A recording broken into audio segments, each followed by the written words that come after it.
que tenemos eh, al empezar las clases de fisiopatología.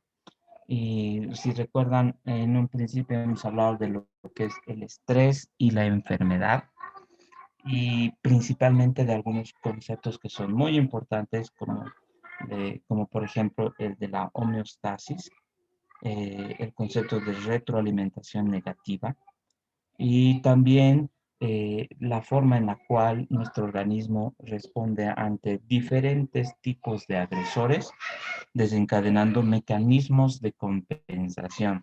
Para hacer un breve recuerdo, hemos visto que la respuesta del estrés a la enfermedad se resume en lo que es un síndrome de adaptación generalizada, sistémica, la cual está constituida por diferentes etapas. Y ahora vamos a hablar de lo que es la inflamación.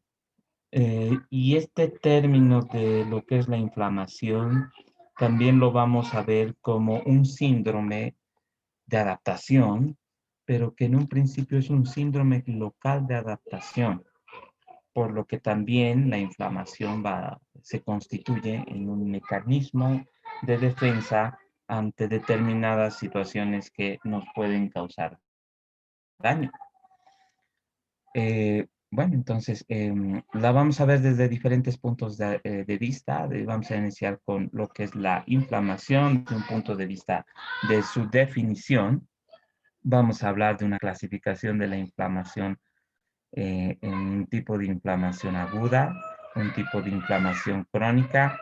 Vamos a referirnos también sobre lo que son los mediadores químicos del sistema inflamatorio. Y al final haremos un resumen de lo que es la respuesta de nuestro organismo como parte de la inflamación aguda. También, ya al terminar esta presentación, hablaremos del momento en el que un proceso inflamatorio de ser local se vuelve sistémico, y eso lo vamos a ver dentro de un concepto que es muy importante, que es el síndrome de respuesta inflamatoria sistémica. Bueno, va a empezar.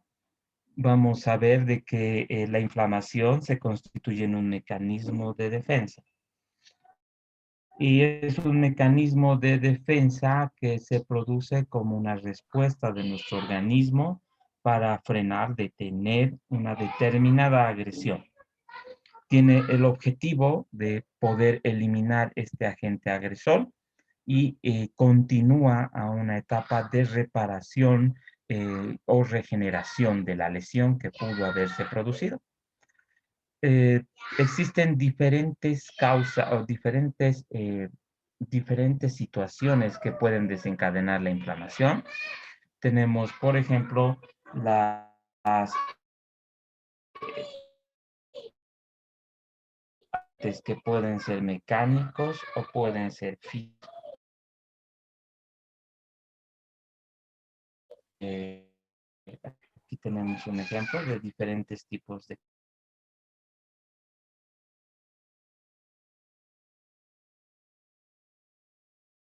Mis disculpas.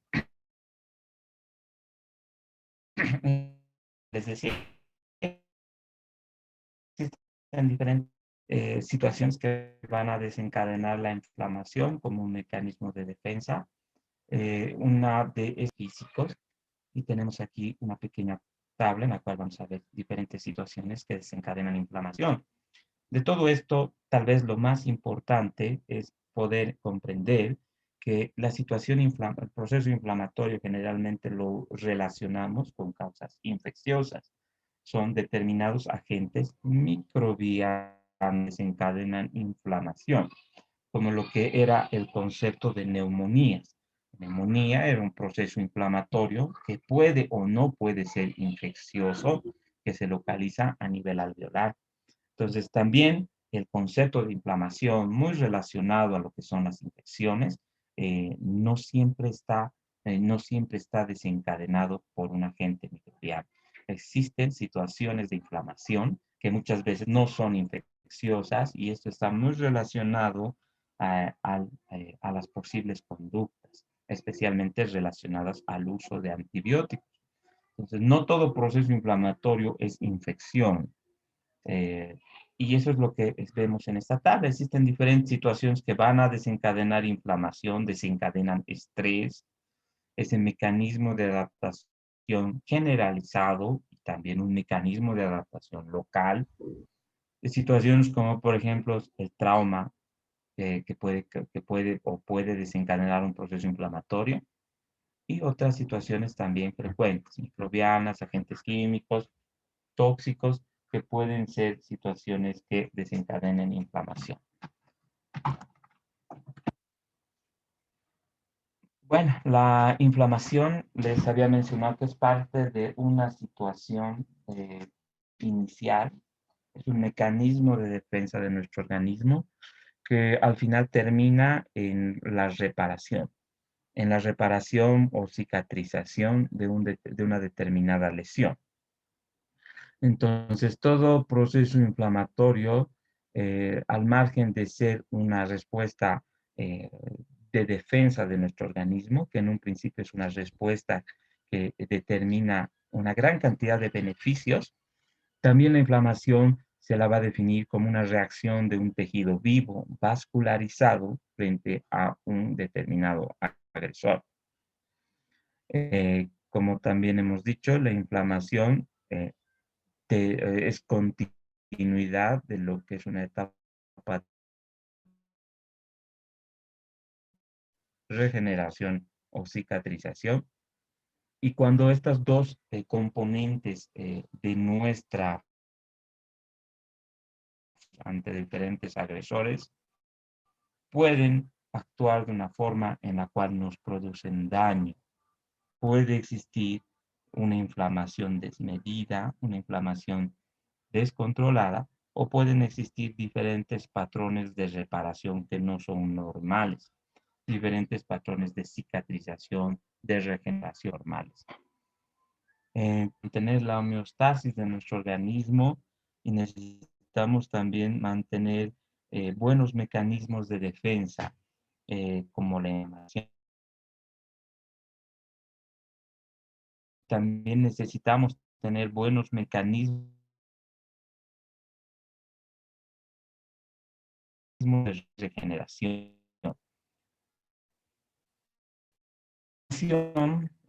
Eh, eh, ese prototipo inicialmente es local, es un mecanismo de defensa, y es una reacción que se desencadena por diferentes estímulos. Hemos visto que no siempre las causas infecciosas producen inflamación, y voy yo a identificar inflamación sin ser infección, y son diferentes causas que pueden ser externas o internas. Defensa local inicialmente puede generalizarse, y en algún caso puede ser tan desmesurado que puede causar la muerte de los pacientes por la disfunción de diferentes órganos. Una vez más, para hacerles recuerdo, cuando habíamos hablado de neumonía viral, habíamos visto que a partir del día 14, generalmente ya no hay una replicación viral, pero vemos que hay un proceso inflamatorio desmedido de las complicaciones de la mayoría de los pacientes que ingresan a terapia intensiva. Mismo de defensa, pero tiene que ser regulado.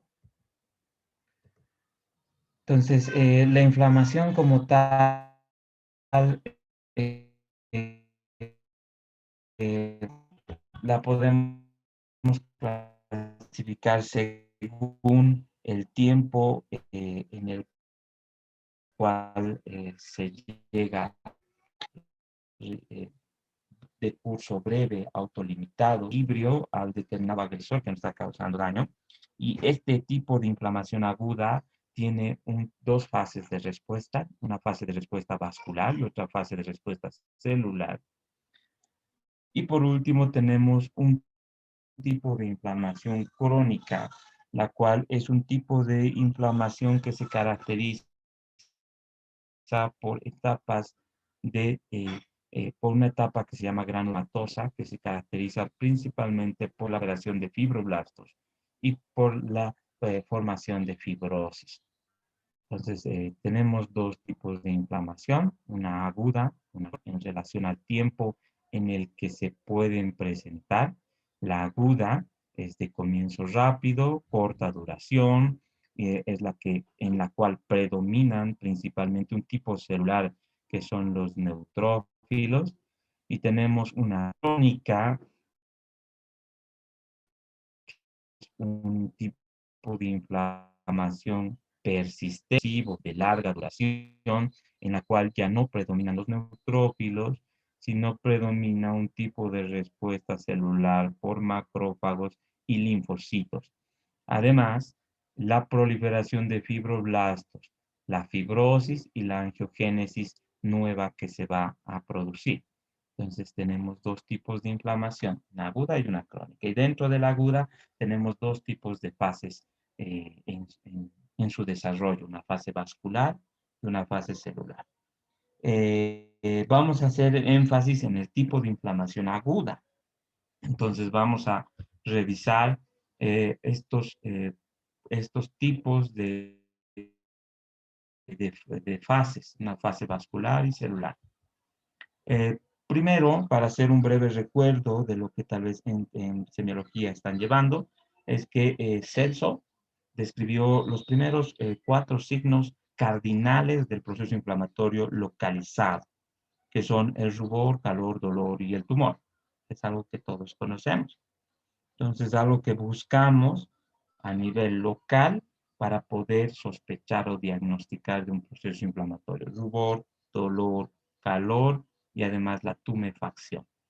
Esta descripción lo hizo hace mucho tiempo, en el siglo I después de Cristo, y luego ya existieron otros autores por ejemplo, bueno, ya los relacionaban a la inflamación no como a una enfermedad, sino como una respuesta inespecífica de nuestro organismo para mantenernos saludables. Y luego, otro autor, Virchow, fue el que añadió un cuarto componente de estos 4 iniciales, un quinto componente, y era el de la pérdida de la función. Entonces, semiológicamente, ¿cómo encontramos un proceso inflamatorio agudo localizado? Por estos 4 aspectos, 5 aspectos: rubor, calor, dolor, tumor y por último la pérdida de la función que puede estar afectando esa extremidad, ese órgano, ese tejido, etc. El proceso inflamatorio agudo, como les mencionaba, tiene 2 fases. Una fase vascular y otra fase celular. La misma imagen, ¿no? Los signos cardinales del proceso inflamatorio: calor, el rubor, el edema, el dolor y la pérdida de la funcionalidad. Empezamos con la primera fase, la fase celular del proceso inflamatorio agudo, que es un proceso que mantiene mi equilibrio, es un mecanismo de defensa. Este proceso inicial esta fase inicial vascular, se produce por la liberación de una serie de sustancias que promueven el ingreso de líquido hacia el intersticio. No solamente líquido, sino también células inflamatorias. La reacción inicial de la fase vascular es la vasoconstricción. Entonces tenemos un agente que ha causado un daño, una lesión, y lo primero que se desencadena es una disminución del flujo sanguíneo de esa zona por un proceso de vasoconstricción, la cual es transitoria y se produce en las arteriolas. Luego se desencadena una etapa de vasodilatación. Y la vasodilatación es lo que explica varios de esos 5 signos cardinales de la inflamación. La vasodilatación es la que va a producir el calor por el flujo de sangre que se produce, que va a ser aumentado en ese tejido. También explica el rubor, porque hay más contenido de sangre en ese tejido.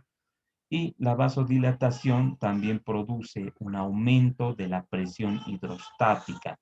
Al existir un mayor flujo sanguíneo, la presión hidrostática del intravascular está aumentado, por lo que además, sumado a una serie de sustancias inflamatorias que alteran la permeabilidad del endotelio, va a ocasionar que pase líquido del intravascular al intersticio y eso ocasiona el edema o la tumefacción de esa zona localizada en la cual se está desencadenando la inflamación por un agente agresor. Este aumento de la permeabilidad, como les decía, permite la fuga de líquido. No solamente sale líquido, también salen moléculas más grandes, como las proteínas, y eso va a ocasionar una situación en la cual atraiga más líquido al intersticio y la formación de más edema. Entonces, la fase vascular es la respuesta de los vasos sanguíneos que se desencadena a este agresor como parte del proceso de inflamación aguda. En un principio vasoconstricción, luego vasodilatación, aumento del flujo sanguíneo local. Eso explica, la, eso explica también lo que es lo que es el edema, aumento de volumen por el aumento de la permeabilidad y el paso de líquido, y también temperatura localizada. Entonces, tenemos una fase celular, ¿no? Y esta fase celular tiene como función ya la llegada de una serie de células inflamatorias, principalmente los leucocitos, que son parte importante de la inflamación aguda. Hemos dicho que los polimorfonucleares son los que predominan en la inflamación aguda. Y en esta fase celular llegan los leucocitos como parte de los cambios de flujo sanguíneo, como parte de la liberación de sustancias de diferentes tipos de sustancias. Y estos leucocitos, principalmente polimorfonucleares, van a presentar diferentes tipos, diferentes etapas del intravascular hacia el intersticio, hacia el lugar del proceso inflamatorio, hacia el lugar donde se produce la lesión. Tenemos una etapa de marginación o pavimentación, tenemos una etapa de migración, una de reconocimiento y eventualmente fagocitosis.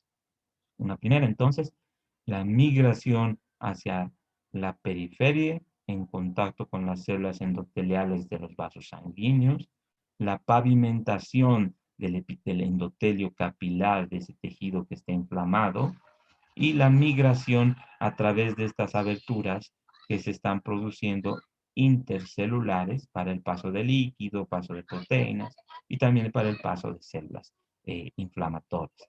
Y en el tejido, en el intersticio, el reconocimiento y la fagocitosis que van a desencadenar. Entonces, una vez que se desencadena la fase celular, que es predominantemente leucocitaria, polimorfonuclear, tiene tres etapas: marginación, pavimentación, migración y reconocimiento y fagocitosis.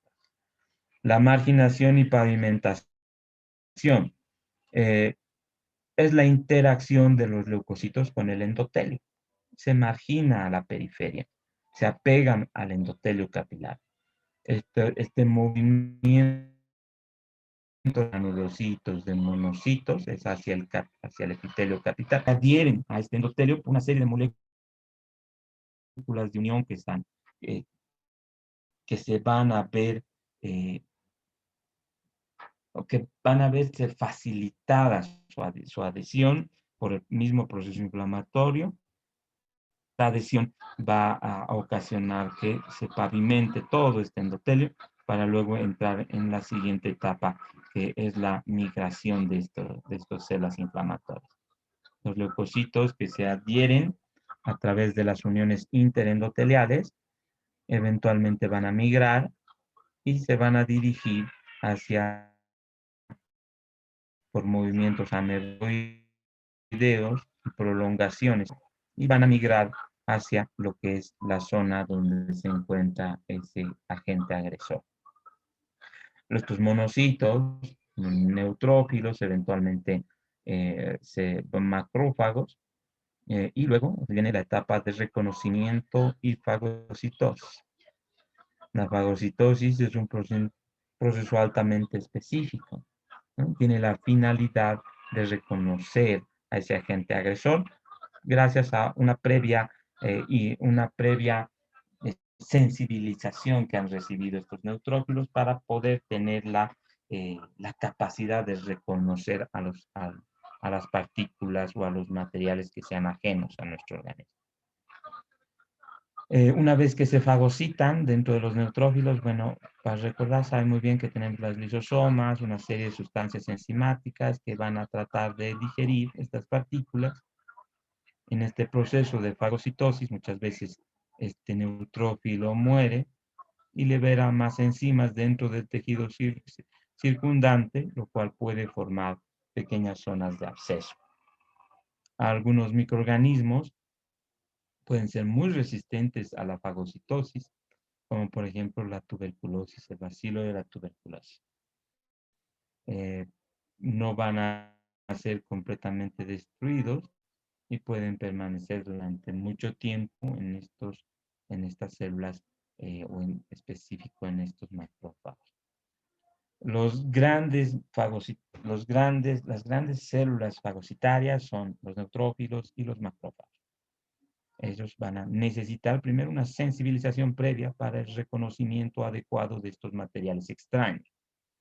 Y esto se produce gracias a sustancias que se denominan opsoninas. Entonces, gracias a esta sustancia, reconocer, fagocitar y tratar de destruir a los agentes agresores. Las fases de la inflamación. Entonces, dentro de todo esto, la inflamación aguda, como parte de la respuesta de nuestro organismo, como un mecanismo de adaptación local,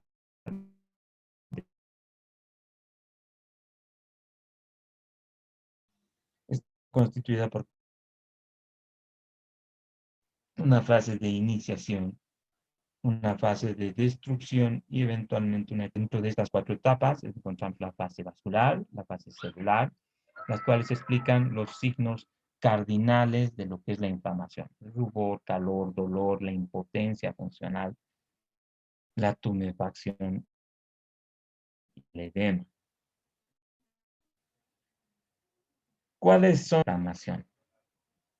Estos mediadores químicos de la inflamación tienen la capacidad de amplificar la respuesta inicial y van a ser una gran cantidad de sustancias que se liberan por las mismas historias. Este es un fenómeno de retroalimentación positiva. Pues hasta aquí es normal que se amplifique la inflamación. Lo malo sería que no existan mecanismos de retroalimentación negativa cuando la inflamación se vuelve dañino o cuando la inflamación empieza a causar daño en mis tejidos o empieza a causar daño en nuestros pacientes. Estos mediadores químicos de la inflamación son pequeñas moléculas que tienen diferente tipo de origen: lipídico, aminoácidos modificados, pequeñas proteínas, y son gran cantidad de sustancias químicas: las prostaglandinas, el leucotrieno, tromboxano, tenemos la histamina, serotonina, las citocinas, y representan una información específica destinada a las células que tienen los receptores en su membrana, eh, ya sea de tipo plasmático o de origen celular. Eh, ¿Qué significa esto? Que estos mediadores inflamatorios que van a ampliar mi respuesta inicial, de repente yo tuve una fase vascular, ahora estoy en una fase celular en la cual tiendo a mis polimorfonucleares para tratar de contener un agresor.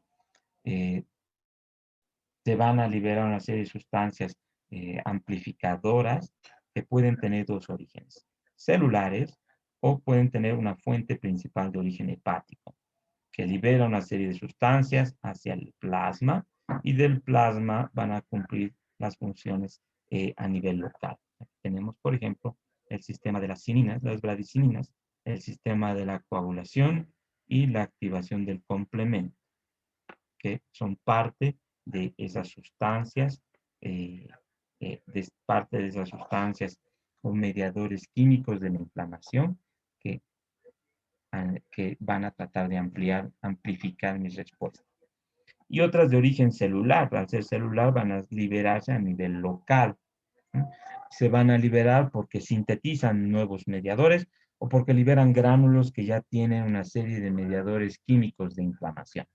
Ahí tenemos la histarotonina, una serie de enzimas lisosomales y varios mediadores de inflamación que son nuevos sintetizados y que son liberados por todas esas células que están formando parte de la inflamación.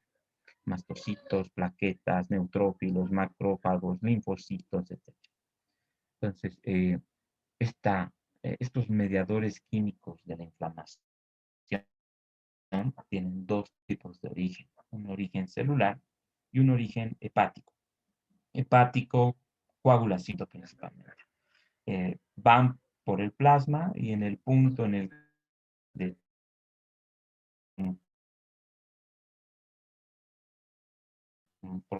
en la inflamación, en esa etapa de esa fase celular de la inflamación aguda, van a liberar mediadores químicos de inflamación. Y vamos a ver que al final tiene el único objetivo de amplificar la respuesta inflamatoria para autolimitar rápidamente el agente agresor y desencadenar ya el momento de una respuesta o la resolución de este proceso. ¿Cuáles van a ser los mediadores químicos de la inflamación aguda? Entonces, una vez que se produce la inflamación aguda con su fase vascular, su fase celular, en la cual estoy en células uninucleares, principalmente neutrófilos, va a existir un aumento en la formación de químicas o la secreción de sustancias ya formadas dentro de una célula inflamada, o además la activación de componentes que vienen desde el hígado. Entonces, estos mediadores químicos principalmente es el complemento, los metabolitos del ácido araquidónico, las quininas, la bradicinina, el sistema de infoquinas y los radicales libres de oxígeno. Entonces, todos estos mediadores químicos, si ya bien sean de origen celular o de un tejido hepático, tienen la finalidad de ampliar la respuesta inflamatoria. Desencadenan un mecanismo de retroalimentación positiva. Se estimulan más hasta que existan o se desencadene un mecanismo de retroalimentación negativa, el cual nos diga que ya el agente se ha contenido, que ya no puedo producir más inflamación porque voy a causar daño en mis tejidos y de este punto ya no hay más retroalimentación positiva, sino que se autolimita. Tenemos el sistema del complemento, habíamos visto de que va a tener este origen. Entonces es parte de un sistema que está en el torrente sanguíneo y es un mediador mayor de la respuesta inflamatoria. Es muy importante para la respuesta aguda de la inflamación, principalmente las infecciones y también principalmente ante lo que es la agresión de algo que es el complejo antígeno-anticuerpo, que es la formación de un complejo formado por un antígeno y un anticuerpo que me va a causar daño. Estos componentes del complemento están inactivos, están libres en el torrente sanguíneo, en el plasma, y de repente en algún punto se van a activar, ¿no? Y esta activación puede ser por una vía clásica, una vía alterna. Tenemos una vía clásica conformada principalmente por un complejo anticuerpo, que haya la unión de un antígeno con un anticuerpo y que eso active el sistema de complemento. Una vía alterna que se produce por componentes de la membrana celular de diferentes microorganismos, polisacáridos, endotoxinas que liberen del complemento. Y este es un pequeño gráfico del complemento. No le vamos a dar un aspecto tanto bioquímico, sino más bien clínico este tema. Entonces se activa el complemento, ya sea por una vía clásica o una vía alterna, está normalmente en el torrente sanguíneo y cumple diferentes funciones. Hemos dicho que estas sustancias químicas tienen que amplificar mi respuesta. Entonces, de repente necesito más ayuda. Entonces, el que estamos viendo ahora, el complemento, necesita la opsonización y fagocitosis. Hemos dicho que los neutrófilos necesitan para fagocitar que estas sustancias estén opsonizadas. Entonces vemos que la unión de algunos componentes del complemento que se liberan dentro de su activación pueden opsonizar principalmente a los microorganismos. Y esto facilita que sean reconocidos por estas células inflamatorias, macrófagos, neutrófilos, y que eventualmente sean fagocitados. Y que cuando los fagocitan, traten de autolimitarlos y destruirlos. Estas pequeñas fracciones del complemento son aquellas que se forman durante toda la activación del complemento.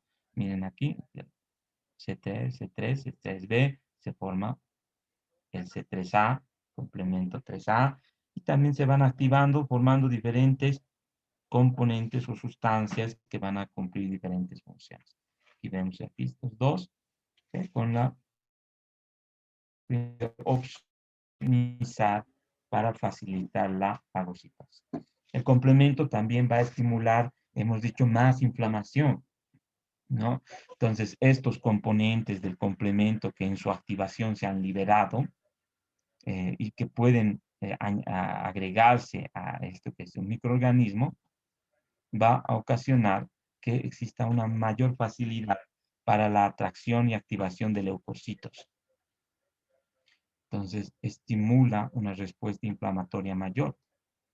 Están opsonizados, son fácilmente fagocitables, aumenta el proceso inflamatorio. También el complemento no solamente aumenta la inflamación, facilita la fagocitosis, sino que también cumple una función final que es la destrucción celular, mediada por el complemento. No solamente de organismos, sino que también activa una serie de componentes de su membrana y esto ocasiona un complejo de ataque a la membrana, que son los CAM, y la lisis osmótica de los microorganismos. Cambios en la osmolaridad de la membrana de este microorganismo y eso va a causar edema y eventualmente la lisis de estos agentes agresores. Bueno, las mismas etapas en el caso del complemento, ¿no? Hemos dicho complemento, va a aumentar el proceso inflamatorio, por otra parte opsoniza y facilita la fagocitosis, y por otra parte una función final en la destrucción de estos microorganismos mediante los cambios de la permeabilidad de su membrana. Entonces, este es un tipo de sustancia química. Luego tenemos otras. Estas ya son liberadas. Miren, estas, por ejemplo, el ácido araquidónico para terminar. Se consideran hormonas de acción local, ¿no? Son acción corta, las cuales son sintetizadas en el lugar del proceso inflamatorio. Y van a ser producidas por estas células inflamatorias que se han adherido, se han marginado, están dentro del proceso inflamatorio activadas y empiezan a producir ácidos químicas de inflamación. Aquí tenemos, gracias a las fosfolipasas, el ácido araquidónico, en sus dos de la lipoxygenasa, de la ciproxi. Aquí principalmente tiene quimotaxis, vasoconstricción, broncoespasmo, aumento de la permeabilidad de la ciclooxigenasa, primero las prostaglandinas, prostaciclina, tromboxano, igual vasodilatación, por este otro lado, constricción, y hay potentes químicas que van a ampliar mi respuesta inflamatoria. Producen vasodilatación, me van a producir edema, rubor, calor, mayor activación inflamatoria, quimiotaxis. Y algo en esta tablita, miren que existen, nosotros podemos actuar sobre estos mediadores químicos, sobre algunos sí. Tenemos, por ejemplo, aquí el uso de BIDES, me va a ayudar a evitar completamente el ciclo del ácido araquidónico. No voy a formar tantas sustancias proinflamatorias o inhibiendo la ciclooxigenasa mediante los AINES, ¿no?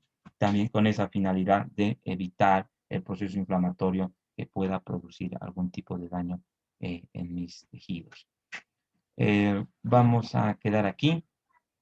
Gracias por asistir y mañana, el día jueves, continuamos con. Gracias a todos ustedes y buenos días.